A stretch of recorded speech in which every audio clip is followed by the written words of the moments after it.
Madam আপনারা কোথা থেকে আসছেন? আমরা আসানসোল থেকে আসছি। আচ্ছা, আপনারা তো এই হোটেলে উঠেছেন, হোটেল রেড চেরি। তো কীরকম লাগলো আপনাদের?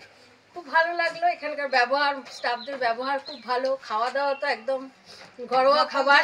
হ্যাঁ, গরম জল যখন চেয়েছি, খাবার, তারপরে স্নান করা খুবই ভালো, রুমও মানে আমরা ভীষণ খুব খুশি ভালো। হয়েছি। হ্যাঁ। তো পরিষ্কার পরিচ্ছন্ন একদম। উনি আমাদের বেঙ্গলেরই ছেলে। খুব আন্তরিকভাবে আমাদেরকে উনি দেখাশোনা সবকিছু করেছেন। আমাদের আর হয়েছি আমরা। স্টাফ যারা ছিলেন তারা তো খুবই, মানে কারোর বিষয়ে কিছু বলার নেই। আর পেলিং কেমন লাগলো আপনাদের? ভালোই লেগেছে। এই নিয়ে 3-4 বার ঘোরা হয়ে হয়ে গেল। গেল। হ্যাঁ, তো ভালো লেগেছে।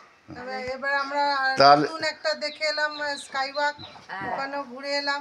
সাজেস্ট করবো যে এখানেই আগে এখানে ওরা যেন